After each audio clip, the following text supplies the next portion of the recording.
அருமையானவர்களே, எப்படி இருக்கீங்க? சந்தோஷமாக இருக்கீங்களா? நிச்சயமாகவே நீங்கள் சந்தோஷமாக, மகிழ்ச்சியாக, ஆசீர்வாதமாக இருக்க வேண்டும் என்று சொல்லி ஆண்டவருக்குள்ளே உங்களை வாழ்த்துகின்றேன். ஆண்டவர் உங்களை ஆசீர்வதித்து மகிழ பண்ண உண்மையுள்ளவராய் இருக்கிறார். தினமும் இந்த காலையில் கர்த்தருடன் நிகழ்ச்சியை பாருங்கள், தவறாமல் மற்றவர்களோடு கூட ஷேர் பண்ணுங்கள். அதன் மூலமாக ஆண்டவர் உங்களை ஆசீர்வதிப்பார்.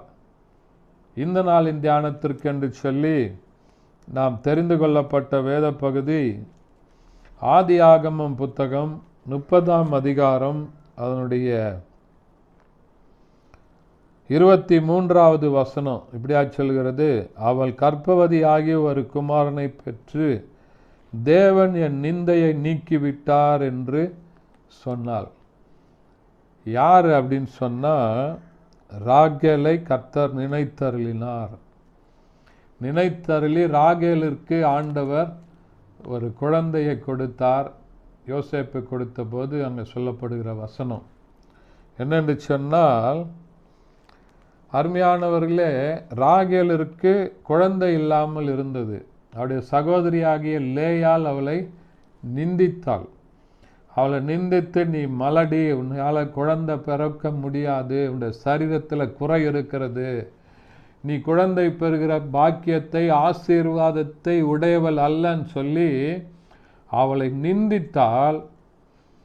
அப்போ நிந்தித்த போது ராகேல் ஆண்டவரை நோக்கி கேட்டபோது ஆண்டவர் அவளை ஆசீர்வதித்து அவளுக்கு ஒரு ஆண் பிள்ளையை கொடுக்கிறார். ராகேலை ஆசீர்வதித்த கர்த்தர் நல்ல உங்களை ஆசீர்வதிக்க உண்மையுடையவராக இருக்கிறார். உங்களுடைய வாழ்க்கையில் எப்படிப்பட்ட நிந்தையாக இருந்தாலும் சரி, அதில் இருந்து உங்களை விடுவிக்க ஆண்டவர் உண்மையுள்ளவராக இருக்கிறார். நிச்சயமாக நீங்களும் சொல்ல முடியும், ஆண்டவர் என்னுடைய நிந்தைகளை நீக்கி போட்டார். யாரெல்லாம் உங்களை நிந்திக்கிறாங்களோ, கேவலமாக பேசுகிறாங்களோ, ஏளனமாக பேசுகிறாங்களோ, உங்களை குறைத்து பேசுகிறாங்களோ, அவர்கள் மத்தியில் ஆண்டவர் உங்களை உயர்த்துவதற்கு உண்மையுள்ளவராக இருக்கிறார். ராகேலுடைய கற்பத்தை ஆசீர்வதித்த கர்த்தர் பல ஆண்டுகளாக குழந்தை பாக்கியம் இல்லையேன்னு சொல்லி ஏங்கி ஜெபித்து கொண்டிருக்கிறீங்களா? உடைய பிள்ளைகளுடைய வாழ்க்கையில் இப்படிப்பட்ட காரியங்கள் இருக்கிறதா? ஆண்டவருடைய சமூகத்தில் ஒப்பு கொடுத்து ஜெபம் பண்ணுங்க. ஆண்டவரே, என்னுடைய நிந்தைகளை நீக்குங்க. ஆண்டவரே, ராகேலின் நிந்தையை நீக்கின கர்த்தர் என்னுடைய வாழ்க்கையில் ஒரு அற்புதத்தை செய்யுங்க அப்படின்னு சொல்லி நீங்கள் கேட்கும்போது ஆண்டவர் நிச்சயமாக உங்களை நினைத்தருளி உங்களுடைய நிந்தையை நீக்கி உங்களை ஆசீர்வதிக்க அவர் உண்மையுள்ளவராக இருக்கிறார். இந்த வசனங்களை விசுவாசிங்க, ஜெபம் பண்ணுங்க, கர்த்தர் பெரிய காரியங்களை செய்வார். ஜெபிக்கலாமா?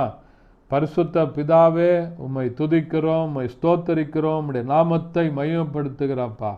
அன்றைக்கு ராகேலுடைய நிந்தையை நீக்கின கர்த்தர் இந்த வசனத்தை பார்த்து கொண்டிருக்கிற கேட்டுக்கொண்டிருக்கிற ஒவ்வொருவரையும் அவங்களுடைய நிந்தனைகளை நீக்கி வேதனைகளை மாற்றி ஆசீர்வதிங்க. இயேசுவின் நாமத்தில் பிதாவே, ஆமென். தேங்க்யூ. God bless you.